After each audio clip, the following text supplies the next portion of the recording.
Sa isang underground fighting arena sa South Asia, sa wakas ay natagpuan ni Xiaonuan ang pinakamalakas na lalaki, si Zhong Xinyang. Habang sinuntok niya ang kanyang kalaban, hindi niya pinahintulutan ang ilay na harangan ang kanyang daan. Ngunit si Xinyang ay hindi sinasadyang na-fall ang taba at sa eksaktong sandali na binasag ni Xiaonuan ang maleta ng pera sa kanyang ulo, hinarangan niya si Xinyang at binaril ang isang bala na lumampas sa mukha ng mataba. Idineklara niya na ang dalawang lalaki sa likod ng arena ay parehong sa kanya. Tumingin siya kay Xinyang at itinutok ni Xiaonuan ang baril sa kanyang baba. Kinumpirma niya na siya ang tamang tao sa larawan at nais niyang kunin ang isang bato niya. Binigyan niya si Xinyang ng 8 oras upang maghanda at pagkatapos ay makikipag-ugnayan sa kanya ang isang tao. Natagpuan ni Xiaonuan ang isang bato para sa kanyang kapatid na babae, si Jiran, ngunit isang kamay ang biglang bumagsak kay Xiaonuan at dinala siya sa isang underground clinic. Sino ang mag-aakalang ang nasa likod ng lahat ay si Jiran. Inakala niya na matapos pakasalan ng kanyang ama ang pamilya Xia, siya ay mamumuhay ng masaya. Gayunpaman, naging hindi patas ang langit at nagkaroon siya ng sakit na glomerulonephritis. Sinabi ng doktor na ang katawan ni Xiaonuan ay hindi angkop para sa donasyon ng bato. Ngunit umaasa lang si Iran na iligtas siya ng kanyang kapatid na babae. Nais pa niyang makuha ang parehong bato ni Xiaonuan, isa para sa paggamot at ang isa ay para pakainin ang aso, dahil nais ni Iran na palitan si Xiaonuan at maging tanging tagapagmana ng Zhongxia Group pagkatapos ng matagumpay na paglipat. Naghanda ang doktor na kunin ang natitirang bato ni Xiaonuan, ngunit pumasok si Zhong Xinyang sa tamang oras. Inutusan niya ang doktor na tahiin ang sugat ng pasyente. Dumating ang mga tauhan ni Iran na determinadong hindi hayaan na mabuhay si Xiaonuan. Agad na lumaban si Xinyang at ginamit ang kanyang katawan upang protektahan si Xiaonuan. Samantala, mabilis na tumakas ang doktor sa kaguluhan. Walang magawa si Xinyang kaya tinahi niya mismo ang natitirang tahi para kay Xiaonuan. Malabo niyang nakita ang mukha ng lalaking nagligtas sa kanya mula sa kamatayan. Nang magising siya, narinig ni Xiaonuan ang balita ng pagkamatay ng kanyang ina at nakita ang kanyang mapagkunwari na kapatid na babae na umiiyak sa telebisyon. Sinabi ng doktor na ang kanyang katawan ay hindi talaga angkop para sa isang transplant ng bato. Kaya't sa buong buhay niya, kailangan niyang uminom ng gamot upang mapanatili ang kanyang kalusugan. Bukod pa rito, ang kanyang mga kamag-anak ay dapat na laging maghanda ng supply ng negative na dugo upang matugunan ang mga emergency. Tinawag ni Xiaonuan si Zhong Xinyang sa kanyang silid sa ospital at inupahan siya bilang kanyang personal na bodyguard hanggang sa mabawi niya ang Zhongxia Group. Iniligtas siya ni Xinyang kaya dapat siyang maging responsable kay Xiaonuan. Sa libing ni Xiaonuan, narinig ni Jiran na hindi patay ang kanyang kapatid na babae. Hinikayat ng ama ni Xiaonuan, si Jian Tao, ang kanyang anak na babae na tapusin si Xiaonuan ng tuluyan. Sa kabilang banda, sinabi ni Xinyang ng maaga na hindi siya isasangla ang kanyang buhay. Nakita niya na ang pamilya ni Xiaonuan ay hindi mabuti, kaya tatakas siya kung naramdaman niya ang panganib. Sa sandaling iyon, isang truck ang sumugod papunta sa kanila. Mabilis na pinrotektahan ni Zhong Xinyang si Xiaonuan bilang isang likas na ugali. Samantala, ang mag-amang Jian Tao at Hiran ay nagtanghal ng isang malalim na pagpapanggap na pagmamahal. Hiniling niya sa kanyang anak na babae na pamahalaan ang Zhongxia Group at huwag sayangin ang pagsisikap ng kanyang yumaong ina-inlaw. Umaasa si Iran na ang kanyang kapatid na babae ay espiritual at maaaring gabayan siya. Tinawag ni EAG ang nobyo ni Xiaonuan, si Menggize, at ibinigay sa kanya ang singsing sa kasal na iniwan ng ina ni Xiaonuan para sa kanilang dalawa. Bigla niyang isinuot ang isa pang singsing sa kamay ni Iran at idineklara na papalitan ng kanyang nakababatang kapatid na babae ang kanyang nakatatandang kapatid na babae upang matupad ang kasunduan sa kasal sa pamilya Meng sa tunog ng mga kabayo. Dumating si Xiaonuan na may suot na belo sa kanyang sariling libing. Agad na gumanap si EJ at nagpakita ng kagalakan nang makita niyang buhay ang kanyang anak na babae. Lumapit si Xiaonuan sa larawan ng namatay.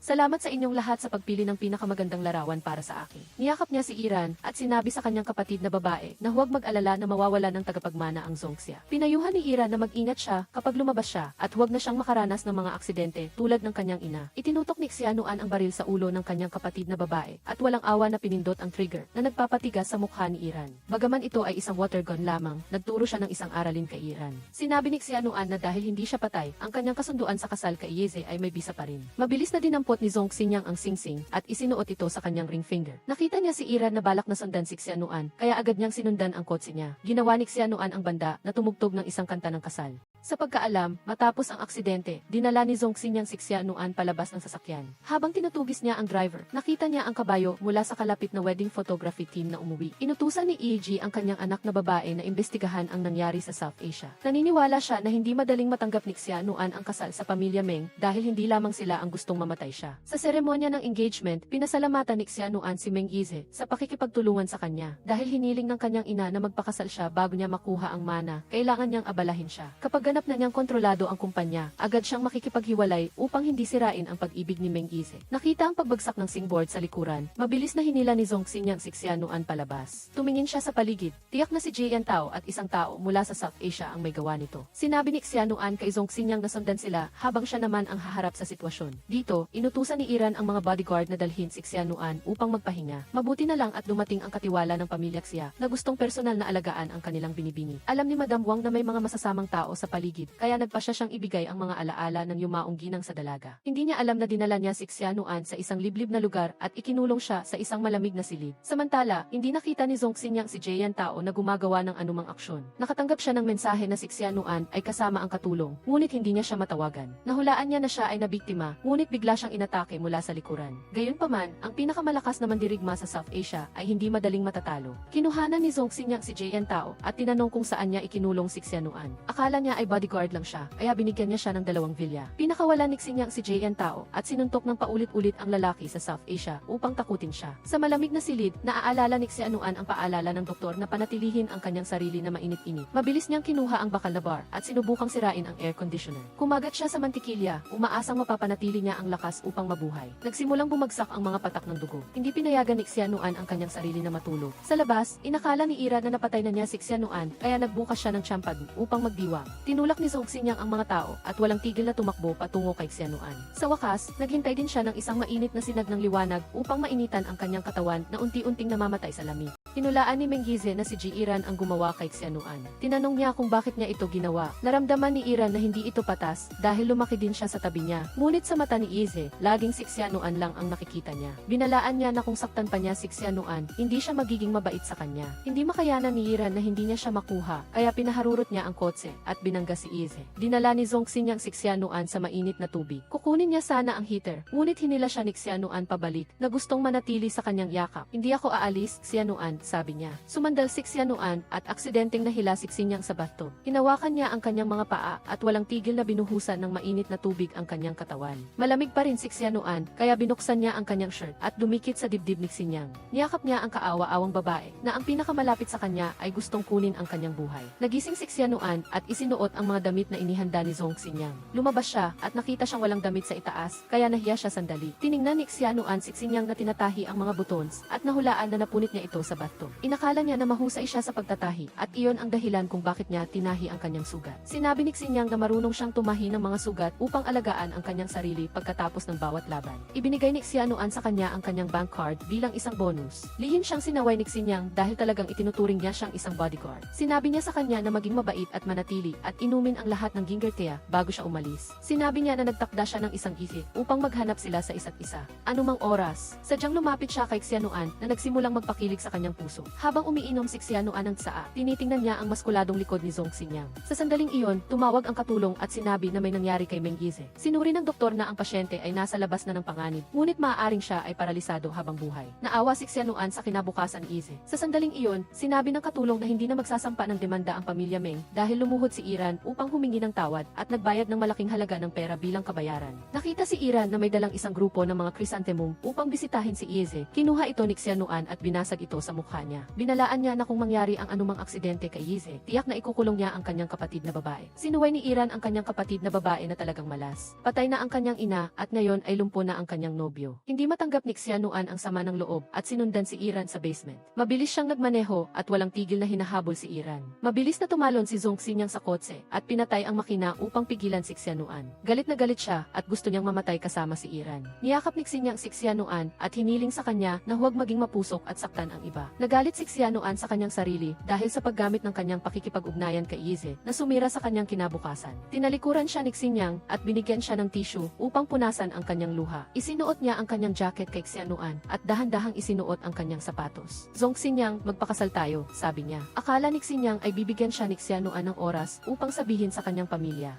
Naisip niya na hindi na kailangan dahil wala na siyang pamilya. Nagpasalamat si Zhong Xinyang kay Xiaonuan dahil sa paghila sa kanya palabas sa fighting world at sa pagbibigay sa kanya ng pagkakataon na maging bahagi ng isang marangal na pamilya. Nagkasundo sila na pagkatapos niyang makuha ang mga stocks, maghihiwalay sila at bibigyan niya siya ng kalahati ng ari-arian. Pagkatapos ng kasal, gagamitin niya ang kanyang posisyon bilang isang espesyal na katulong upang makapasok sa Zhongxia Group. Nagtataka si Xiaonuan na sumasang-ayon si Xinyang nang walang pasubali. Tinanong niya kung wala siyang anumang kondisyon. Iisa lang ang kanyang kahilingan sa kontrata sa kasal at iyon ay hindi siya dapat magpainit ng tubig o magluto sa bahay. Nagkamay sila at binati niya siya ng maligayang bagong kasal. Sinabi niya sa kanya na kapag nakilala niya ang mag-amang Jian Tao at Iran, hindi siya dapat kumilos ng walang pag-ingat. Sumang-ayon si Xinyang na susundin ang mga plano ng kanyang asawa. Nagsama-sama sila sa kamay pabalik sa pamilya Xia at itinaas ni Xiaonuan ang kanilang lisensya sa kasal. Idineklara niya na simula ngayon, si Zhong Xinyang ang magiging lalaking master ng pamilya Xia. Pinuri ni Iran ang kanyang kapatid na babae dahil sa kanyang kakayahan na nagpapalit ng asawa araw-araw. Tinaplos niya ang aso at naisip na mukhang-mukha ito kay Xinyang. Pinayuhan ni Yeji ang kanyang anak na babae na huwag magdala ng isang ligaw na aso sa bahay. Naalala ni Xiaonuan na pinayuhan din niya ang kanyang ina dahil natatakot siya sa isang walang utang na loob na lobo sa anyo ng isang ligaw na aso. Sa sandaling iyon, umihi ang tuta sa Yejai na lalo pang nagpatawa kay Xiaonuan. Sinabi niya kay Xinyang na manatili at bantayan sila habang siya naman ay magsisindi ng insenso para sa kanyang ina. Sa harap ng alaala ng kanyang ina, sinisisi ni Xiaonuan ang kanyang sarili sa pagdating ng huli. Nangako siya na babawiin niya ang Zhongxia at pagkatapos ay gagantihan niya ang kanyang ina. Sa ibaba, nakita ni Yeji na si Zhong Xinyang ay nag-aalala sa paghahanap kay Xiaonuan at nahulaan na umibig siya sa kanya. Tiningnan niya ang kanyang kamay upang tingnan ang kanyang relo na nagpatibok sa kanyang puso. Si Iran, na sinamahan ng dalawang bodyguard, ay nag-obserba kung ano ang espesyal kay Xinyang. Sinabi ni Yeji sa kanyang anak na babae na huwag galawin ang isang mandirigma na itinuturing na kalakal sa South Asia. Natatakot si Iran na magkasakit siya, kaya inutusan niya ang mga bodyguard na tanggalin ang mga damit ni Xinyang.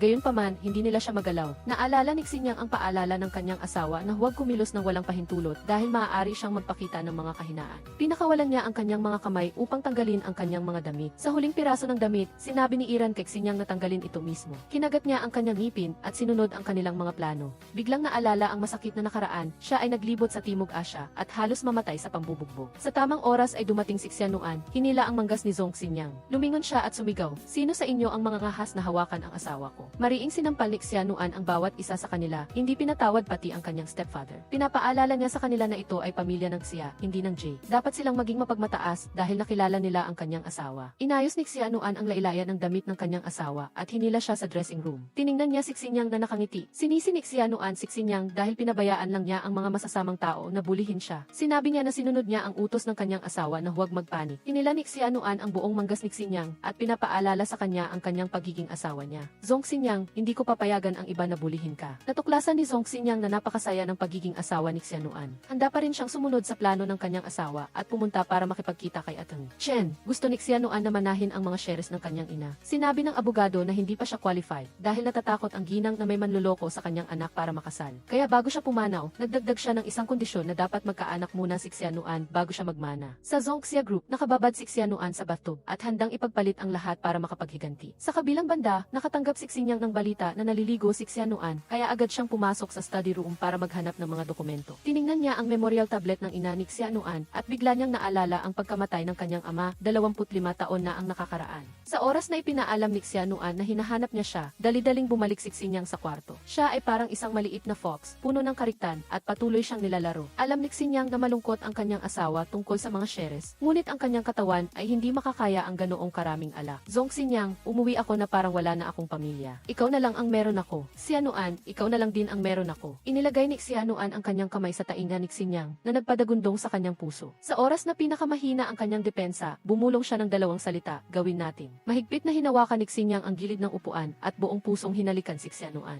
Binuhat niya ito papunta sa sofa at inalis ang nakaharang na kamiseta. Hinagod ni Xiaonuan ang kanyang binti sa katawan ni Xinyang na nagpaapaw sa kanyang damdamin na parang alon.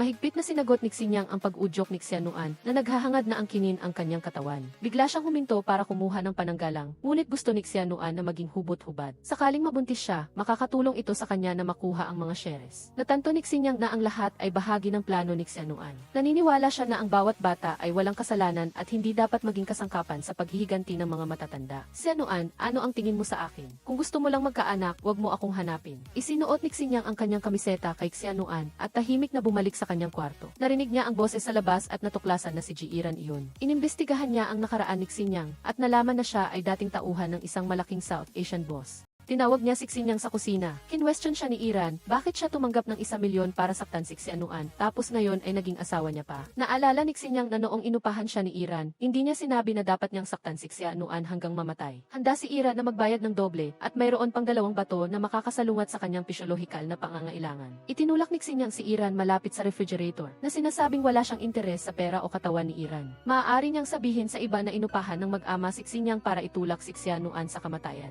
Handa si Xinyang na sumama sa kanila sa kulungan. Bumalik si Xinyang sa kanyang kwarto at humiga sa upuan. Pinagmamasdan si Xianuan na mahimbing na natutulog. Nagising siya at nakita na wala na si Xianuan sa kama at bumalik sa grupo. Nakita ni Xianuan ang kanyang assistant na si Zuli na kailangang magbuhat ng kape para sa iba. Nagdalamhati si Zuli na mula nang umalis si Xianuan, patuloy siyang pinipigan ng kanyang boss na si Jay. Hindi na kayanan ni Xianuan ang galit kaya dinala niya ang kanyang assistant para sagutin ang mga bully. Binuksan niya ang pinto at sumugod sa opisina. Agad na pinalayas ni Xianuan ang kanyang stepsister, si Iran, ngunit matigas pa rin itong nakaupo. Hinahamon siya kung ano ang magagawa niya. Bilang resulta, itinulak ni Xianuan ang upuan papasok sa elevator at pinaalis ang kanyang stepsister mula sa Zongxia Group. Ibinabalita ni Zuli na nagmamadali si Jay Yan Tao na ilista ang kumpanya na magpapahirap kay Xianuan na kunin ang kanyang mga shares kapag minana na niya ito. Sinabihan ni Xianuan ang kanyang assistant na agad na mag-recruit ng mga bagong empleyado upang palitan ang lahat ng tauhan ni Jay Yan Tao sa Zongxia. Narinig ni Xinyang na abala si Xianuan sa pag-interview ng mga bagong empleyado. Ipinakilala niya ang kanyang sarili bilang espesyal na assistant ng Xi.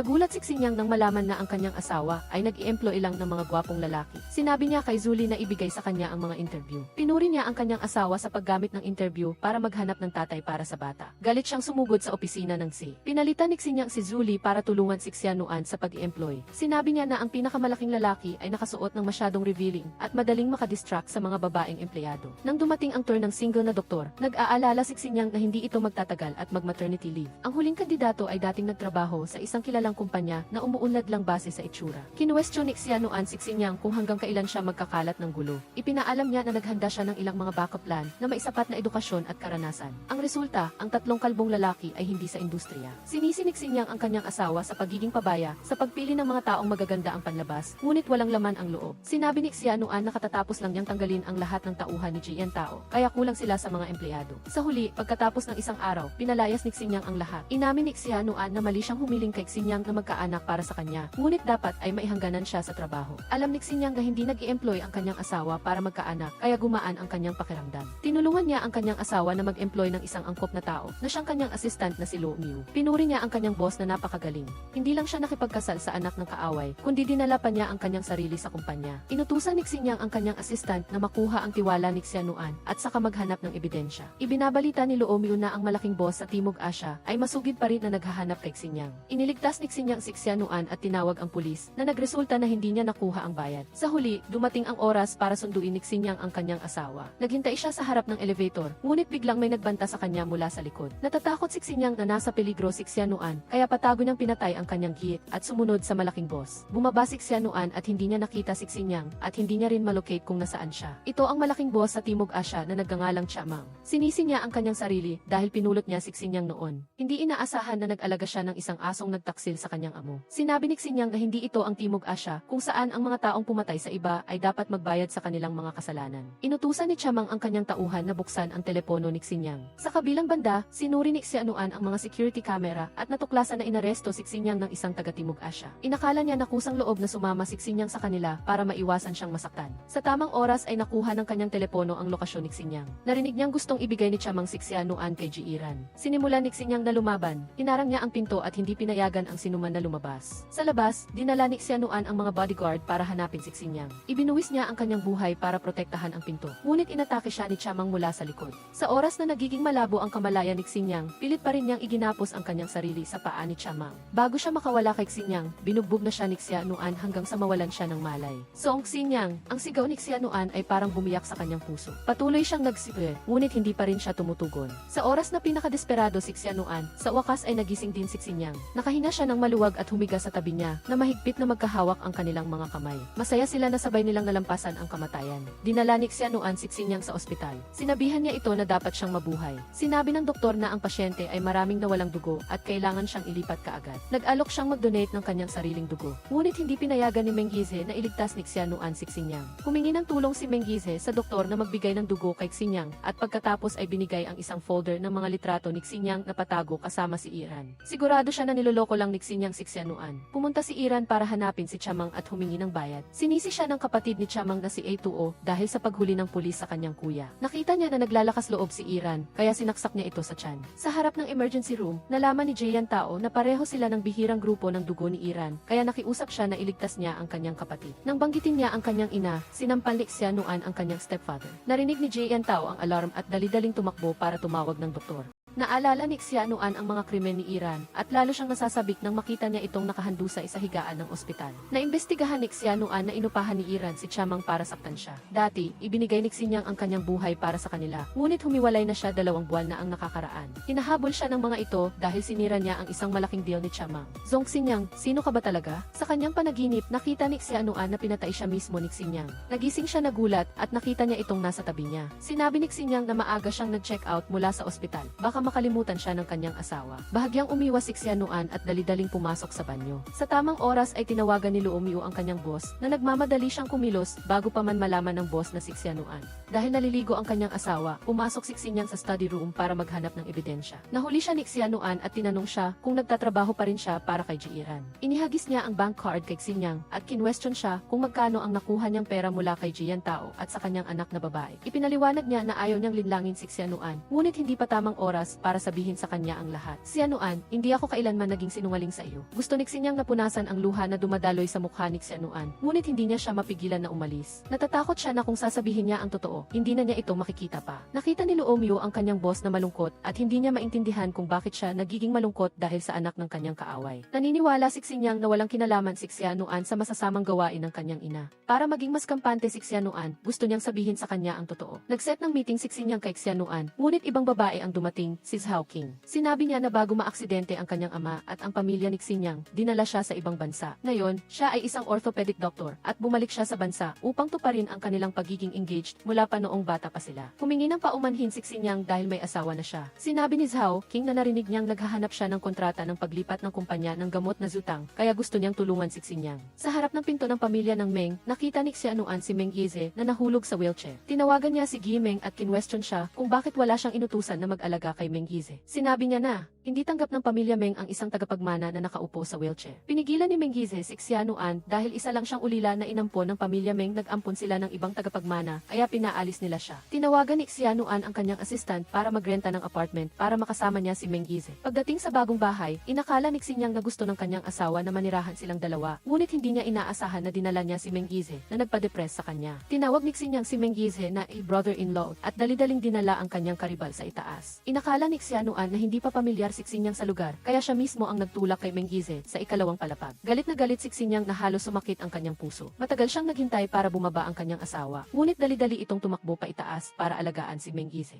Dahil para kay Xianuan, si Meng Yize ay parang kanyang nakatatandang kapatid na lalaki na lumaki sa tabi niya. Pinayuhan ni Meng Yize si Xianuan na huwag panatilihin ang isang mapanganib na tao tulad ni Xinyang. Maaari din siyang maging asawa niya. Ngunit ginawa ni Xianuan na dahilan na abala siya sa trabaho at bumaba. Sa wakas, nakita na niya ang kanyang asawa. Nakita ulit ni Xinyang na dala niya ang kumot at unan. Kinwestiyon niya siya kung bakit nagmamadali siyang lumayo sa kanya para pumunta kay Meng Yize. Sinabi ni Xianuan na kahit hindi sila magkadugo ni Meng Yize, siya ay parang kapatid niya. Bukod pa rito, walang panlilin lang sa pagitan nila. Naisip ni Xinyang na desperado si Xianuan na magkaanak na handa siyang ibigay ang kanyang sarili sa kanyang kapatid. Kung ganoon, ibibigay niya ang kanyang hiling. Parang isang ganid na hayop na nawala ng kontrol. Sinunggaban ni Xinyang si Xianuan at inangkin ang kanyang katawan. Gayunpaman, nagpumiglas siya ngunit hindi nakawala sa kanyang mga bisig. Sinigurado ni Xianuan na makakagat niya ng malakas ang tainga at sinampal niya ng buong lakas si Zong Xinyang. Kumalma si Zong Xinyang at agad siyang humingi ng paumanhin. Pinapaalala ni Xianuan sa kanyang asawa na maaaring magtapos ang kontrata ng kasal nila anumang oras. Siya ay gagawa ng sarili niyang paraan para makuha ang shares, kaya walang karapatan si Zong Xinyang na husgahan siya. Inilagay ni Zong Xinyang ang kamay ni Xianuan sa kanyang puso. Tinanong niya kung bakit hindi siya naniniwala sa kanya gayong nakita na mismo ni Xianuan ang kanyang ginawa. Biglang naalala ni Xianuan ang mga sandaling nasa bingit siya ng kamatayan at ang taong nagligtas sa kanya ay si Zong Xinyang. Hiniling ni Zong Xinyang sa kanyang asawa na manatili habang ihahatid niya ang unan at kumot para kay Meng Yize. Umakyat siya sa ikalawang palapag. Sinabi ni Zong Xinyang na siya na ang bahala kay Meng Yize mula ngayon. Tinitigan siya ni Meng Yize na parang sinasadya niyang magdusa. Narinig ni Zong Xinyang sa doktor doktor na tinanggihan ni Mengize ang post-operative rehabilitation treatment. Pinayuhan niya si Mengize na huwag maging padalos-dalos at magdusa habang buhay. Naisip ni Zhong Xinyang na kung gusto ni Mengize na sumugod si Xianuan, dapat sunugin niya ang bahay na ito. Hinarap ni Zhong Xinyang si Mengize at sinabing nais niyang gamitin ang guilt na nararamdaman ni Xianuan para alagaan siya nito habang buhay. Ngunit iyon ay awa lamang at hindi kailanman pag-ibig. Nang makita niya ang kanyang asawa na ginugunita ang nakaraan kasama ang kanyang kuya, sinadya ni Zhong Xinyang na gumawa ng ingay. Naalala ni Mengize noong bata pa siya na natatakot siyang maibalik sa ampunan kaya hinila siya ni Xianuan upang magpakasal.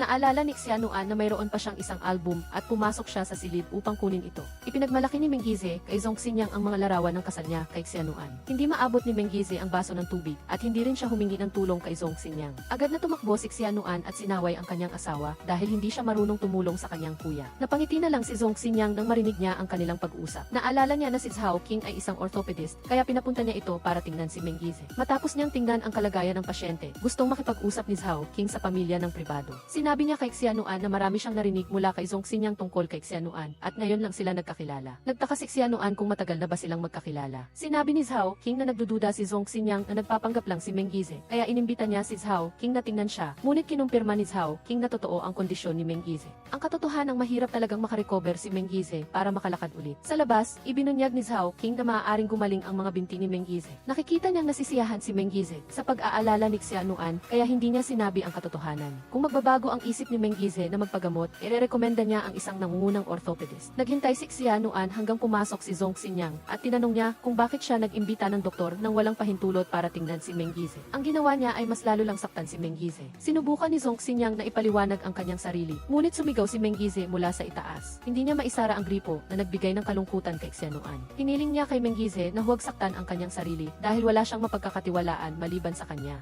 Hiniling ni Mengize kay Xianuan na huwag siyang iwan kailanman. Sinigurado ni Zhong Xinyang sa kanyang bayaw na pananatilihin siyang pamilya ng mag-asawa. Nang makabalik si Xianuan sa silid, sinadya ni Zhong Xinyang na ipakita sa kanya ang kanyang mga sugat. Epektibo ang pagkopya niya sa self-harm strategy ni Mengize dahil hindi napigilan ni Xianuan ang kanyang sarili na lumapit sa kanya. Dahan-dahan niyang nilagyan ng gamot ang sugat at hinipan ito para hindi masakit. Humingi ng paumanhin si Zhong Xinyang dahil sa pag-iimbita niya sa doktor ng mag-isa, ngunit hindi rin dapat dinala ni Xianuan si Mengize sa bahay dahil naging sanhi ito ng labis na panibuko. Nang marinig niyang hindi siya naiintindihan ni Xianuan, binuhat siya ni Zhong Xinyang. Pinilit niya itong tumingin ng diretso sa kanyang mga mata at hinalikan siya ng may pagmamahal. Ang hininga ni Zhong Xinyang ay humalo sa kanyang paghinga na nagpapahirap kay Xianuan na tanggihan siya. Nagpahinuhod siya ng kaunti at dahan-dahang tinatamasa ang matamis na lasa ng kanyang mga labi. Kinabukasan, nagpa siya si Zhong Xinyang na ipadala ang medical record ni Mengize sa nangungunang orthopedist na inirekomenda ni Zhao King. Pagkatapos, tumawag ang isang hindi kilalang numero at tinawag si Zhong Xinyang sa kanyang tunay na pangalan, si Zhong Xuan. Si Mengize pala ang nasa kabilang linya. Pagkatapos ng buro ni Luomyu, inimbita ni Jian Tao ang kanyang mga anak na kumain. Nais niyang gumanti sa pagkakasala niya kay Luomyu kaya nais niyang alagaan si Mengize. Hindi pumayag si Xianuan, ngunit pinayuhan siya ni Zhong Xinyang na bigyan ng pagkakataon ang kanyang stepfather na ipakita ang kanyang kabutihan. Sa pagkakataong iyon, dinala ng tagapaglingkod ang mainit na kaldero ng sinigang na isda sa mesa. Narinig ni Zhong Xinyang ang tunog ng kumukulong na tubig at nakaramdam siya ng takot. Lumalabas na nasaksihan niya ang isang tao na nagbubuhos ng kumukulong na tubig sa tainga ng kanyang ama. Mabilis na dinala ni Xianuan ang kanyang asawa sa itaas para magpahinga. Si Mengize, na nag-aral ng medisina, ay nahulaan na si Zhong Xinyang ay may traumatikong karanasan na may kaugnayan sa kumukulong na tubig. Bukod pa rito, ang insidente ay malubha na naging dahilan ito ng psychological trauma na nagpapasikip sa dibdib ni Zhong Xinyang tuwing naririnig niya ang tunog ng kumukulong tubig. Hiniling niya kay Jian Tao na dalhin siya sa ospital para magpa-follow-up check-up. Sa silid, hiniling ni Zhong Xinyang kay Xianuan na kunin ang gamot mula kay Zhao King. Tinawagan ni Zhong Xinyang si Zhao King at hiniling na pigilan si Xianuan upang makita niya ang kontrata bago malaman ni Mengize ang kanyang pagkatao. Nang marinig ni Zhao King na si Jian Tao, minabago ni Jian Tao ang pag-aaral ng pamilya Xia at ang kontrata ay maaaring nasa isang safe. Tiningnan ni Zhong Xinyang si Jian Tao na aalis kasama si Mengize at pagkatapos ay pumasok siya sa silid-aralan. Naalala niya na binaligtad niya ang lugar na ito at ang tanging lugar na natitira ay ang dambana ng ina ni Xianuan. Sa paghawak niya sa dambana, nabuksan ang isang safe. Sa ibaba, sinunod ni Jian Tao ang utos ni Mengize na palibutan ang lahat ng labasan. Sa wakas ay nabuksan ni Zhong Xinyang ang safe, ngunit kailangan niyang harapin si Xianuan. Nang marinig niya ang elevator, ginamit niya ang halik para para itago ang kanyang asawa. Zhong Xinyang, may utang ka sa akin na katotohanan. Matapos marinig ang kwento tungkol sa pamilya Zhong, nahulaan ni Xianuan na siya ang tagapagmana ng Zhongtang Pharmaceutical Company na ang pangalan ay Zhong Xuan. Naalala niya noong nagduda ang kanyang ina sa biglaang pagkamatay ng kanyang ama, kaya nag-imbestiga siya sa lahat ng dako. Sinabi ni Zhong Xinyang na ang kasunduan sa paglilipat ay puwersahang pinapirma ng kanyang ina sa kanyang ama. Naalala niya noong kumukulo ang tubig, pinagpapalo nila ang kanyang ama habang nakahiga ito sa sahig. Siya, na nasa ilalim ng upuan, ay personal na nasaksihan ang kanyang ama na sumisigaw sa sakit hanggang sa hindi na ito humihinga. Pinilit pa rin nilang pirmahan ng kanyang ama ang kasunduan sa merger ng kumpanya. Inisip ni Xianuan na kung ang kanyang ina ang pumatay, bakit kailangan niyang magsumikap na imbestigahan ang kanyang sarili? Gayunpaman, narinig mismo ni Zhong Xinyang ang dalawang salitang ranking. Zhong Xinyang, ginamit mo ba ako para maghiganti? Xianuan, totoo ang nararamdaman ko para sa iyo, ngunit kailangan ko ang katotohanan.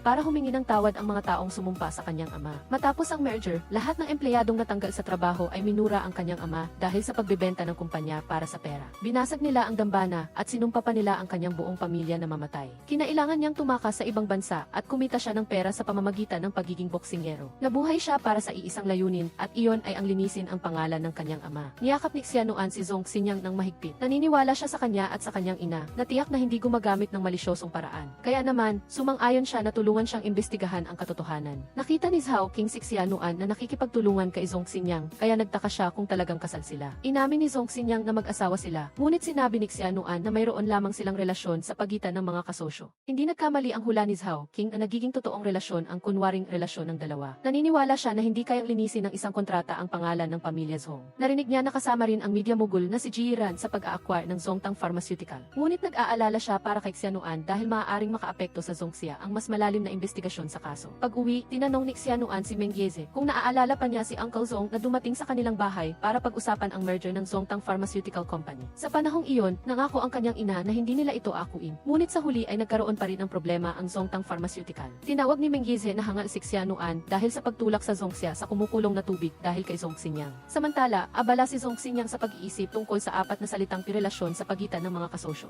Si Xianuan, na nakasuot ng nightgown, ay tinawag siya sa kama. Inisip niya na hindi na kailangan pang lagyan ng gamot ang kanyang mga sugat. Alam ni Xianuan na hindi siya takot sa sakit, ngunit hindi niya dapat hahayaan na magkaroon siya ng peklat. Nang marinig niyang hiniling siya ni Xianuan na maghubad, inisip ni Zhong Xinyang na hindi naman kailangan maghubad para sa isang relasyon sa pagitan ng mga kasosyo. Gayunpaman, masunurin pa rin siyang sumunod sa kanyang asawa. Nakita niya si Zhong Xinyang na lumingon at niyakap siya ni Xianuan mula sa likod. Tinulungan niya itong hubarin ang bawat butones at tanggalin ang kanyang damit. Nilapit niya ang kanyang hininga kay Zhong Xinyang, ngunit umiwas siya sa kanyang mga labi. Inila ni Zhong Xinyang si Xianuan at hiniling na huwag siyang iwan. Sa sandaling ito, isinantabi nila ang lahat ng galit at nalunod sila sa isang maalab na pag-ibig. Sa kanilang afternoon tea date, binago ni Zhong Xinyang ang kanyang estilo ng pananamit. Naghanda rin siya ng napaka-espesyal na bouquet ng rosas, ngunit hindi man lang nag-react si Xianuan. Nag-text siya kay Luo Miu, sinasabing ang kanyang straight girl charming method ay hindi naka-impluwensya sa kanyang asawa. Sa kabilang banda, nag-text din si Xianuan, nagrereklamo tungkol sa damit na sinuggest ni Zuli na naging dahilan upang hindi siya pansinin ni Zhong Xinyang. Pagdating nila sa restaurant, nagkataon na nakasalubong nila si Luo Miu na nakikipag-date kay Zuli. Ang estilo ng pananamit ni Zhong Xinyang ay eksaktong katulad kay Luo Miu, habang ang damit na suot ni Xianuan ay katulad ng sa assistant ni Zuli. Binalitaan ni Zuli si Zhong Xinyang na mas pinalalakas ni Jian Tao ang pag-ipo sa Zhongxia para makuha ang lahat ng pera bago isara ang kumpanya. Nahulaan ni Xianuan na sangkot si Jian Tao sa pag-a-acquire ng Zhongtang Pharmaceutical dahil pagkatapos niyang ayusin ang silid-aralan.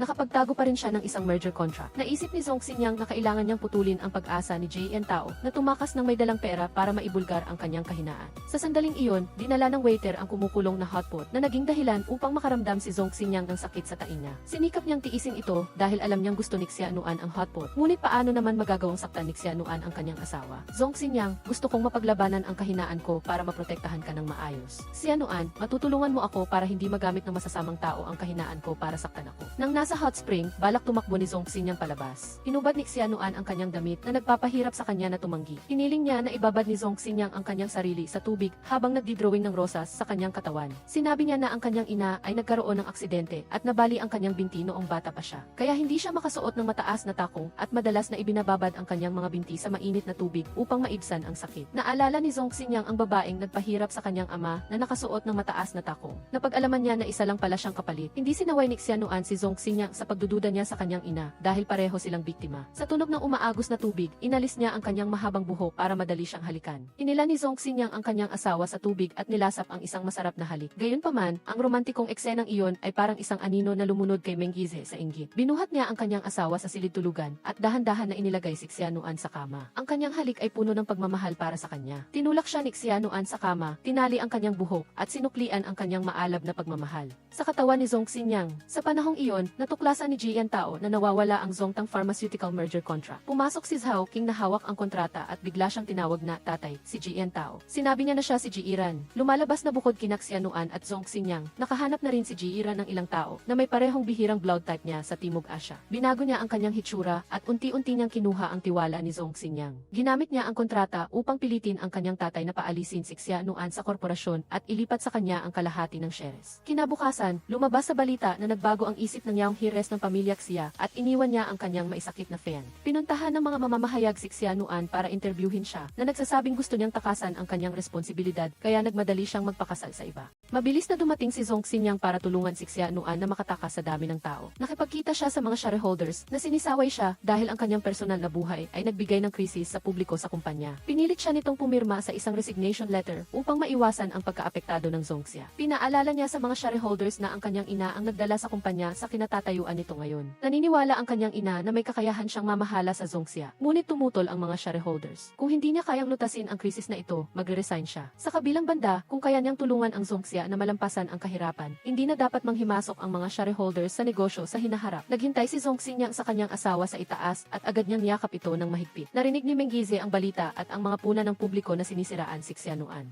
Siya dapat ay payuhan na ipaliwanag ang kanilang kontratang kasal kay Zhong Xingyang upang protektahan ito. Naniniwala si Zhong Xingyang na hindi ito ang solusyon sa problema, ngunit ang pinakamagandang pagkakataon para kay Jiiran. Inilabas niya ang kanyang asawa para harapin ang media ng magkasama. Sinabi niya na ang kanyang pakikipag-ugnayan sa pamilya Meng ay isang biro lamang ng kanyang ina noon. Tiningnan ng kanyang ina si Jiiran bilang kanyang sariling anak at inasam na maging isang pamilya ang dalawang anak. Ngunit ang taong mahal niya ay si Zhong Xingyang lamang. Upang lapitan ito, ginamit niya ang dahilan na ang tagapagmana ng korporasyon ay nangangailangan ng matatag na asawa upang makipagkontrata ng kasal kay Zhong Xingyang. Ngunit ngayon, umaasa siya na ang peking relasyon ay magiging totoo. Xianuan, hindi hahayaan ng isang lalaki na babae ang mag-propose. Pumapayag ka bang pakasalan ako? Zhong Xingyang, pumayag ako. Biglang nawala ang ngiti sa labi ni Zhong Xingyang nang malaman ni Jian Tao ang kanyang tunay na pagkatao. Pinuri niya ang henerasyon ng pamilya Zhong bilang mas matalino kaysa sa nauna. Binantaan ni Jian Tao si Zhong Xingyang na kung ayaw niyang matulad sa kanyang ama, kailangan niyang panatilihing sarado ang kanyang bibig at mga kamay. Magaling siyang makipag-away. Ngayon, nagpunta siya para makipagkita sa kanyang asawa. Sinabi ni Zhong Xingyang na si Jian Tao ay may kinalaman sa pagkamatay ng kanyang ama. Sa tamang sandali, tumawag si Zuli para sabihin na ang mga account na nagkakalat ng paninirang puri laban kay Xianuan ay mula sa media ng pamilya Meng sa kabilang banda. Hindi inaasahan ni Jian Tao na sa maikling panahon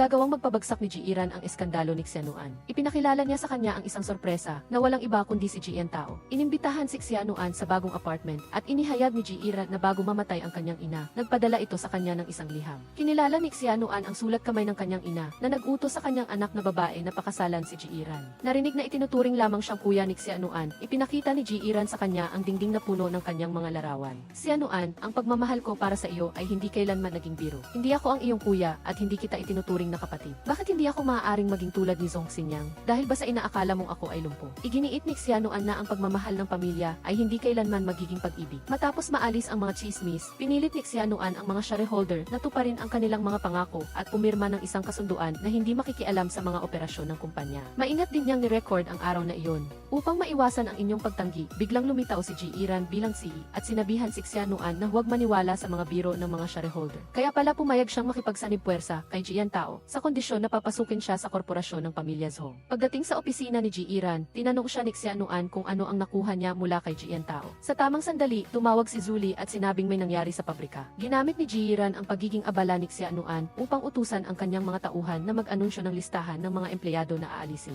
Nagtanong ang mga empleyado kay Jiiran. Naniniwala si Luomyu na hindi siya karapat-dapat na tanggalin ang espesyal na assistant ni Xianuan. Iniisip ni Jiiran na ang mga hindi sapat ang kakayahan ay aalis din sa huli. Tinanong ni Zhong Xingyang si Mengize. Tingnan natin kung sino ang mananatili hanggang sa huli. Sinundan ni Jiran ang utos ni Zhong Xinyang na utusan ang kanyang assistant sa paaralan na kunin ang mga gamit ng mga dating empleyado upang maiwasan ang paglabas ng mga lihim ng kumpanya. Naging malapit siya kay Xianuan mula noong bata pa sila, kaya handa siyang gawin ang lahat para sa Zhongxia Group. Pinayuhan ni Zhong Xinyang si Meng Gize na huwag pilitin ang mga bagay na hindi kailanman magiging sa kanya. Iniwan niya ang kanyang mga gamit dahil sigurado siyang babalik siya. Pagdating niya kay Jiran, tinanong siya ni Xianuan kung bakit niya pinatalsik ang kanyang mga tao. Nilinaw ni Jiran na ang listahan ng mga aalisin ay batay sa kanilang edukasyon. Nahulaan ni Xianuan na naglaro siya sa pabrika upang malinlang siya na umalis sa Zhongxia. Lubos siyang nadismaya sa taong itinuring niyang kuya. Sa loob ng kotse, biglang hinalikan ni Xianuan ang kanyang asawa. Ang kanyang mga labi ay matamis na nag-alis ng lahat ng kapaitan ng buong araw. Tinanong ni Xianuan ang kanyang asawa kung galit ba ito, ngunit naisip ni Zhong Xinyang na isa lang siyang acting assistant. Pinayapa niya ito at nangakong babawi siya sa kanyang asawa. Sinabi niya na kailangan niyang pumunta sa Paris upang hanapin ang isang matalik na kaibigan ng kanyang ina. Sa kabilang banda, hiniling ni Jian Tao kay Jiran na ipalista sa stock market ang kumpanya. Pagkatapos niyang makuha ang sapat na pera, dadalhin niya ang kanyang anak na babae sa ibang bansa upang magsaya. Sa oras na iyon, ang Zhongxia at si Xianuan ay magiging kay Jiran. Sa wakas, nakahanap si Jiran ng isang kumpanya na makakatulong sa Zhongxia na maipasok sa stock market. Ito ay isang international investment group na tinatawag na Zhuzong. Sinabi ni Jiran na nagpaplano sila na pumasok sa Chinese market. Habang sikat na sikat ang Zhongxia, humingi si Jian Tao ng tulong kay Boss Lee para kumonekta sa kanya. Nagpahayag siya ng pagnanais na makilala ng personal ang kinatawan ng Zhuzong. Nagkataon na kakadating lang nila, hindi niya inasahan na ang mag-asawang Xianuan ang kinatawan. Lumabas na bago mamatay ang lolo ni Zhong Xinyang, iniwan niya ang bahagi ng mga shares ng Zhuzong sa kanyang ina. Dahil namatay ng maaga ang kanyang ina, hindi niya na nasabi sa kanyang asawa. Kamakailan, natagpuan siya ng mga tao ni Zhuzong. Ngunit sa huling bahagi ng gabi, nag-iisip pa rin si Xianuan ng paraan upang gamitin ang pagkakataong ito para ibagsak si Jian Tao. Hiniling ni Zhong Xinyang sa kanyang asawa na lutasin muna ang kagyat na bagay, na bigyan ng gantimpala ang isang mahusay na contributor tulad niya. Sinabi niya na naghanda siya ng regalo. Sa tamang sandali, dumating ang delivery at hindi niya inasahan. Bumili si Zuli ng isang napaka-sexy na pajama para sa kanya. Dinagana ni Zhong Xinyang ang kanyang asawa sa kama at binigyan din siya ng 37° na set ng damit. Maagang gumising si Zhong Xinyang para maghanda ng romantic na almusal para sa kanyang asawa. Dahil abala si Xianuan sa isang pulong, nagdala lamang siya ng isang itlog. Naisip niya na pansamantalang nalutas na niya ang problema sa mag-amang Jian Tao, kaya kailangan niya ng kaunting pagpapahinga. Naalala ni Xianuan na ginawa niya ang lahat ng kailangan niyang gawin kagabi at nangakong kakain siya ng almusal kasama niya sa susunod na pagkakataon. Nagmamadaling nag-abot si Zhong Xinyang ng tubig sa kanyang asawa at tinanong kung sino ang mas mahalaga, siya o ang kumpanya. Zhong Xinyang, ikaw ang pinakamahalaga sa akin. Pagkatapos tawagan si Luo Miu para magreklamo, natuklasan ni Zhong Xinyang na nagbabakasyon si Zuli habang ang kanyang asawa ay walang oras para mag-almusal. Nagtaka siya, pag-iisip na ba na hindi na pinahahalagahan ng mga kababaihan ang mga bagay kapag nakuha na nila ito. Nagmamadaling umalis si Luo Miu kasama ang kanyang kasintahan at nagpadala ng isang application sa pagpapayo sa relasyon kay Zhong Xinyang. Pagdating sa kumpanya, hindi nais ni Xianuan na maging kaaway si Jiran. Ngunit naniniwala siya na ang pinakamalaking kaaway ay nasa tabi niya. Sa pulong, inalis ni Zhong Xinyang si Jian Tao sa posisyon ng chairman. Inanunsya ni Luo Miu na binili ng Zhuzong ang Zhongxia Group. Ngayon, si Zhong Xinyang, na kumakatawan sa Zhuzong at may hawak na 51% ng mga shares, ay upo sa bagong posisyon ng chairman. Biglang tutol si Xianuan dahil malapit na siyang makipagdiborsyo kay Zhong Xinyang. Hinabol niya ang kanyang asawa at tinanong kung bakit niya ito ginawa. Lumabas na ipinakita ni Jiran kay Xianuan ang resulta ng blood test na ang dugo ni Zhong Xinyang ay hindi C. negatibo. Ibig sabihin, ang pagpunta mo sa South Asia para maghanap ng bato ay bahagi ng kanyang plano. Ngunit dahil sa panlilinlang na ito, nawalan ka ng ina at isang bato. Zhong Xinyang, ang ating kasal ay nakakatawa. Magdiborsyo na tayo. Hinawakan ni Zhong Xinyang ang divorce papers at iginalang ang desisyon ng kanyang asawa. Sinabi ni Zuli na gusto ni Xianuan na bilhin ang shares ng Zhongxia. Ngunit hindi siya pumayag na ibenta ito dahil gusto niyang panatilihin ang tanging koneksyon sa pagitan nila ni Xianuan. Sa kabilang banda, narinig ni Jiira na ibinahagi ni Zhong Xinyang ang 20% ng shares ng Zhongxia kay Xianuan. Gayunpaman, hawak pa rin niya ang pinakamaraming shares. Kung pumayag si Xianuan na magpakasal sa kanya, agad niyang ililipat ang lahat ng shares sa kanya. Tinanggihan ni Xianuan dahil hindi ito mangyayari. Samantala, dumating ang mga moneylenders upang maningil ng utang. Nagbanta sina Jiiran at Jian Tao na tatawag sila ng pulis, kaya pansamantalang pinalaya nila ito. Sinisi niya ang kanyang anak na babae sa pagiging magastos at pagsusugal, na nag-iwan sa kanya ng utang na 100 milyon ref. Sinabi ni Jiiran na kailangan niyang magpakitang gilas upang hindi sila maliitin ng iba bilang mga parasite sa pamilya Xia. Sinabihan ni Jian Tao ang kanyang anak na gumawa ng anumang paraan upang bilhin ang mga natitirang shares mula sa mga shareholder. Kung hindi sila kikilos ng mabilis, mapupunta ang Zongxia sa mga kamay ni Xianuan. Naabot ni Jiran ang kanyang limitasyon at kinailangan niyang ipagpalit ang kanyang katawan para sa mga shares. Sinisi niya ang kanyang sarili sa pagiging ignorante noon, kaya ibinenta niya ang kanyang alahas para bilhin ang kanyang ama ng isang lucky stone. Umaasa siya na araw-araw itong isusuot ng kanyang ama upang maagaw nila ang Zongxia sa lalong madaling panahon. Sa meeting ng mga shareholder, tuwang-tuwa si Jian Tao dahil hawak niya ang 31% ng shares ng Zongxia. Plinano niyang kunin ang posisyon ng chairman, ngunit pinaghihinalaan ni Jiran na walang visa ang transfer certificate dahil ang pinakabagong kopya na hawak ni Jiran ay nagpapakita na hawak niya ang 37% ng shares, habang si Jian Tao ay mayroon lamang 8%. Ipinahayag ni Jiran na simula ngayon, pamamahalaan niya ang Zongxia Group. Nang makipagkita kay Xianuan, nag-alok si Zongxin niyang na ilipat ang lahat ng kanyang shares sa kanya. Tinanggihan ni Xianuan ang pareho niyang alok, ngunit miss na miss siya ni Zongxin niyang. Tumingin pabalik si Xianuan sa mga mata ni Zongxin niyang na puno ng pananabik, ngunit hindi pa rin siya makasama nito. Pag-uwi niya upang makipagkita sa kanyang anak na babae, tinanong siya ni Jian Tao kung bakit ang mga shares ay na-transfer kay Jiran. Sinampal niya ang kanyang anak na babae dahil sa pagiging taksil. Sinisi ni Jiran ang kanyang ama na ang kanyang pagiging adik sa pagsusugal ang dahilan ng kanilang pagbagsak. Sinasabi niya na pinoprotektahan niya ang kanyang anak, ngunit hindi siya naghanap ng bato at pinilit pa siyang ibenta ang kanyang sarili. Sinabi ni Jian Tao kay Jiran na panoorin kung maililigtas siya ni Jiran mula sa mga moneylenders. Hiniling ni Jiran na makipagkita kay Jiran, ngunit hinarang siya ng kanyang assistant sa labas ng pinto. Sa tamang pagkakataon, nakita niya si Xianuan na dumadaan. Inihayag ni Jiran na ang mga shares na hawak ni Jiran ay nakuha niya kapalit ng kanyang katawan. Nang tanungin niya si Jiran, hindi na makilala ni Xianuan ang taong itinuring niyang kuya. Hindi na kailangan ni Jiran ang kanyang nakaraan na binubuo ng pagtataksil ng pamilya at pag-abandona ng taong mahal niya. Xianuan, hawak ko na ang Zongxia. Ang kinabukasan ng korporasyon ay depende sa kung gaano kakahirap magsikap para mapalugod ako. Nang marinig ang tunog ng telepono, binitawan ni Jiran si Xianuan. Tiningnan ng orthopedic surgeon ang medical records na ipinadala ni Zongxin niyang at kinumpirma na ang binti ni Jiran ay hindi malubhang nasira at maaaring gumaling ng buo. Sa kabilang banda, inimbitahan ni Zongxin niyang ang kanyang asawa sa isang cave. Dumating si Jiran at sinabing hindi darating si Xianuan. Pinayuhan niya si Zongxin niyang na huwag siyang sundan para mapanatili ang dangal ng Zuzong Group. Pinalala ni Zongxin niyang si Jiran na ginamit niya ang mga maruming taktika upang makuha ang Zongxia, ngunit hindi niya makukuha si Xianuan. Naniniwala si Jiran na mayroon siyang maraming pagkakataon sa kanya, habang si Zongxin niyang ay wala ng pagkakataon. Sa wakas, naghintay si Zongxin niyang sa kanyang asawa. Hiniling niya na huwag siyang manatili sa isang tao na tulad ni Jiran para sa Zongxia. Inihambing ni Xianuan ang dalawa na magkatulad at tinuring lamang siya bilang isang kasangkapan upang magamit. Tinanong ni Zongxin niyang, itinuring mo rin ba akong isang kasangkapan, kaya ka nagpakasal? Hindi itinanggi ni Xianuan dahil nagdiborsyo tayo nang hindi na tayo mahalaga sa isa't isa. Pagdating ng 1-0, kumakain ng hapunan si Xianuan. Nagbanta si Jiran na tatanggalin niya sa trabaho ang mga dating empleyado, kaya sumunod siya at kumain kasama niya. Nagtaka siya kung bakit tumigil siya sa pagpapagamot. Inamin ni Jiran na hindi niya matitiis na putulin ang tanging koneksyon niya kay Xianuan. Kung lumpo si Jiran, hindi siya kailanman iiwan ni Xianuan.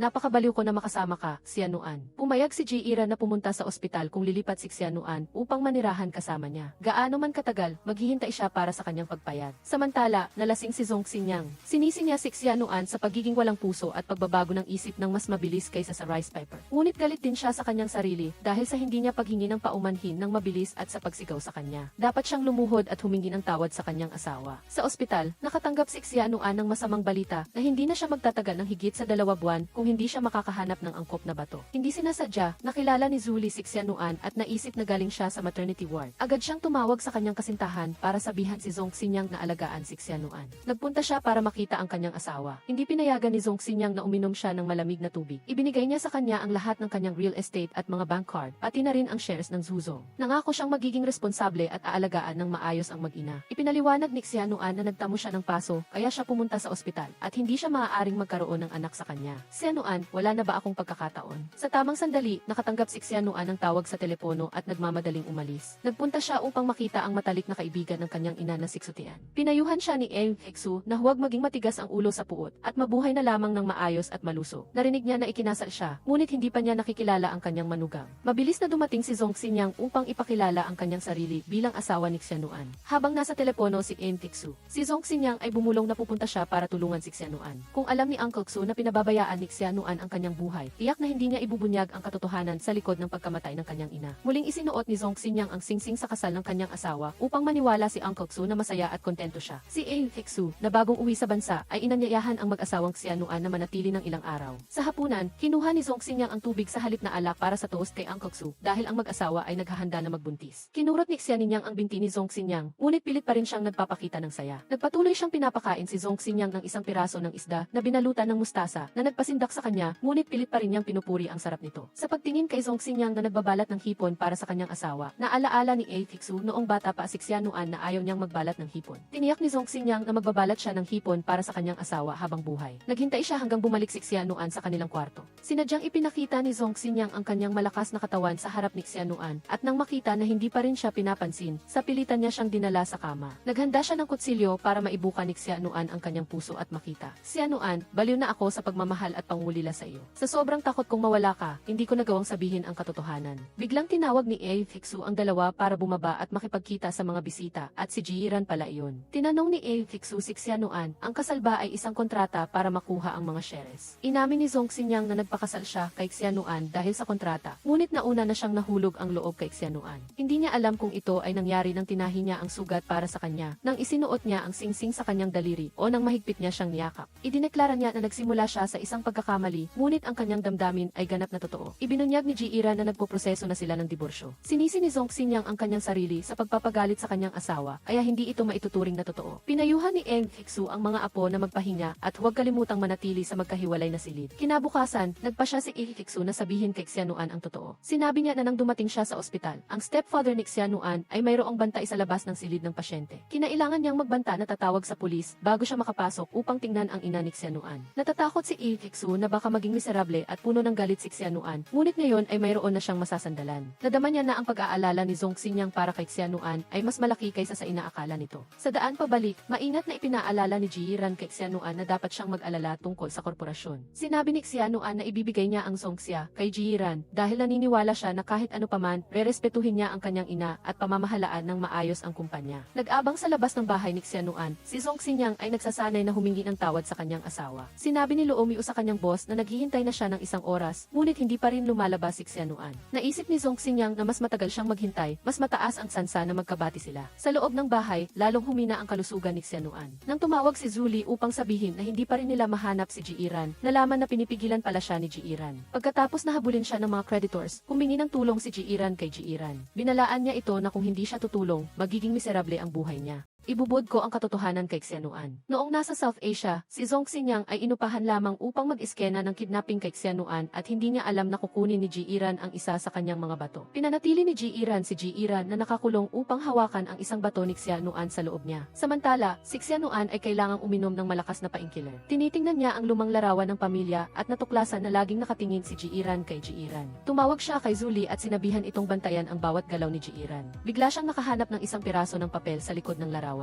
Ito ang sertipiko ng sanhi ng kamatayan ng ama ni Zhong Xinyang. Matapos makita na ang sanhi ng pagkamatay ng kanyang ama ay myocardial infarction, hinala ni Zhong Xinyang na may nagpeking ang sertipiko. Dahil nasaksihan niya mismo ang kanyang ama na pinahirapan hanggang sa mamatay. Pagkaalis ni Xianuan, biglang sumakit ang tiyan ni Zhong Xinyang at namilipit siya sa sakit. Sa palagay niya, ang pag-inom ng maraming alak ay maaaring magdulot ng ulcer sa tiyan. Nanatili si Xianuan upang maghanda ng isang baso ng honey water para kay Zhong Xinyang. Nagkunwari siyang tulog, naghihintay na lumapit pa si Xianuan sa kanya. Sinamantala niya ang pagkakataon at mahigpit na niyakap ang kanyang asawa. Sinasabi sa kanya na yakapin mo ako, Xianuan. Biglang tumawag si Jiran at ibinunyag na alam niya ang kinaroroonan ni Jiran. Hiniling niya kay Xianuan na tapusin ang proseso ng diborsyo kay Zhong Xinyang upang makasal siya kay Jiran. Nang marinig ni Zhong Xinyang ang pagsang-ayon ni Xianuan, sinigawan niya ito, sinasabing ang kanyang kasal ay parang isang laro. Ngunit si Xianuan, sa sandaling ito, ay gusto lang mahuli ang pumatay sa kanyang ina. Pumunta siya upang makipagkita kay Jiran. Sumang-ayon si Xianuan na magpakasal, sa kondisyon na pananatilihin niya ang Songxia at gagamutin ang kanyang mga binti. Alam niya na gusto ni Jiran na maging doktor, na nasa operating room para magligtas ng mga tao. Umaasa siya na hindi siya malulugmok dahil sa pag-ibig. Pinapunta niya si Jiran sa loob para kunin ang family registration book at pumunta sa Civil Affairs Bureau. Pagpasok pa lang ni Jiran sa bahay, biglang inkidnap si Xianuan ng isang estranghero. Samantala, si Zhong Xinyang ay hindi mapakali. Inutusan niya si Luomiu na magbantay sa labas ng Civil Affairs Bureau at pigilan si Xianuan sa pagpaparehistro ng kasal kay Jiran. Narinig niya ang tunog ng telepono at nalaman na naiwan ni Xianuan ang kanyang telepono telepono. Hinimok ng doktor si Xianuan na magpa-ospital at magpatingin, kung hindi, mahihirapan siyang mabuhay ng 2 buwan. Ngayon lang natuklasan ni Zhong Xinyang ang medical record. Maraming painkiller sa kwarto ng kanyang asawa. Nang tumawag si Jian Tao at ipaalam na nasa kanya si Xianuan, mag-isang tinalo ni Zhong Xinyang ang lahat ng kampo nito. Kinuha niya ang lahat ng kanyang ari-arian upang iligtas si Xianuan. Nang makita ni Xianuan na lihim na sinaksak ni Jian Tao si Zhong Xinyang, mabilis siyang sumalo para sa kanya. Ibinunyag ni Jian Tao na pinatay niya ang ina ni Xianuan at ang ama ni Zhong Xinyang at ngayon ay ipapadala niya ang dalawa upang makasama sila. Nagbigay si Zhong Xinyang ng isang malakas na sipa na nagpatumba kay Jian Tao sa sahig. Hiniling niya kay Xianuan na huwag siyang iwan. Sa ospital, sinabi ni Jiran na ang sugat ni Xianuan ay hindi nakakaapekto sa kanyang puso at baga. Sinabi niya na matapos niyang pumasok upang kunin ang family registration book, hindi niya nakita si Xianuan paglabas niya. Nang oras na iyon, tumawag ang doktor upang hilingin sa kanya na himukin si Xianuan na magpa-ospital. Sa sandaling malaman niya ang kalagayan ni Xianuan, nalaman niya na siya ay laging pamilya nito. Ibinigay niya si Jiran sa pulisya. Ayaw niya talaga sa kanyang biological na ama, kaya tiyak na ibubunyag niya ang lahat ng mga krimen ni Jian Tao. Lumabas ang doktor at sinabi na matagumpay ang operasyon, ngunit mahina ang katawan ni Xianuan at baka hindi na ito magtagal. Nang sandaling iyon, tumawag ang kidney doctor at sinabi na ang kidney ni Zhong Xinyang ay angkop para sa transplant kay Xianuan. Habang magkasama sila sa higaan ng ospital, naalala ni Zhong Xinyang ang mga nangyari. Matapos niyang malaman na niloko siya ni Jian Tao, mabilis siyang bumalik upang iligtas si Xianuan. Ngunit nawala na ang isa sa mga bato nito, kaya hindi niya alam kung paano sabihin sa kanya ang katotohanan. Lalo siyang umiibig sa kanya, ngunit hindi siya makapagsalita. Xianuan, sa maikling panahon, napagdaanan na natin ang maraming pagkakataon na malapit na tayong mamatay. Nagpakasal tayo, at pagkatapos ay hindi ko napigilan ang aking sarili, at ang pagmamahal ay umagos ng mas mabilis. Ang bawat ekspresyon, galaw, at depensa mo para sa akin ay nagpainit sa puso ko na kulang sa pagmamahal. Nang magising si Zhong Xinyang, hindi niya nakita si Xianuan sa tabi niya. Sa pagtingin kay Jiran na umiling, nadurog ang puso ni Zhong Xinyang. Pagkalipas ng 1 buwan, si Zhong Xinyang, na may malalim na pangulila kay Xianuan, ay sa wakas nakita siya sa harapan niya. Sinisi ni Zhong Xinyang ang kanyang asawa sa pagiging walang puso, at nakikipagsabuatan kay Jiran upang lokohin siya. Xianuan, sa sandaling naisip ko na patay ka na, wala na akong gustong mabuhay. Nais ni Xianuan na maranasan ng kanyang asawa ang pakiramdam ng pagiging niloko. Patawarin mo ako, hindi na kita lolokohin habang buhay, sabi ni Zhong Xinyang. Tumingin si Xianuan sa bahaghari sa kalangitan, na parang pinapanood siya ng kanyang ina. Nangako si Zhong Xinyang sa ina nito na aalagaan niya si Xianuan at pananatilihin siyang ligtas habang buhay. Nag-iwan si Jiran ng isang sulat na nagsasabing susuko siya sa pulisya dahil sa iligal na pagpipiit kay Jiran. Tatanggapin din niya ang paggamot, umaasa na sa isang araw ay magpapatuloy siya sa paggamot at pagliligtas ng mga tao. Si Zhong Xinyang, na nakasuot ng manipis na apron, ay labis na kaakit-akit kaya hindi na gustong kumain ni Xianuan. Samantala, nabaliw si Jiran na nakakulong sa isang silid ng ospital at nakikipagkita kay Jian Tao. Nakita ni Xianuan na hindi pa rin nakikita ni Jian Tao ang kanyang pagkakamali. Galit si Jian Tao sa mapagmataas na ugali ni Xianuan at ng kanyang ina na parang umiikot sa kanila ang buong mundo. Naalala niya bago mamatay ang ina ni Xianuan, lumuhod ito at humingi ng awa para sa kanyang anak na babae. Ibinunyag ni Xianuan na ang Feng Shui na bato na ibinigay ni Jiran sa kanya ay naglalaman ng pangmatagalang radiation na magiging sanhi ng cancer. Iyan ang halaga na dapat niyang bayaran na pinatay ng kanyang sariling anak. Nakita ni Zhong Xinyang na laging nagmi-meeting ang kanyang asawa at sinisi niya ito sa pagpapabaya sa kanya. Dinala niya si Xianuan sa kama at humiling ng kabayaran. Sa isang nakatutuwang araw, hinalikan niya ito at hinimas ang katawan ng babaeng pinakamamahal niya. Ang resulta ng mainit na pag-ibig na iyon ay ang kapanganakan ng kambal, isang lalaki at isang babae. Si Zhong Xinyang ay abala sa pag-aalaga sa mga bata upang makapag-focus ang kanyang asawa sa trabaho. Sa wakas, nagkaroon ng maligayang wakas ang bodyguard kasama ang kanyang si. Naway magtagal ang kanilang pag-ibig magpakailanman.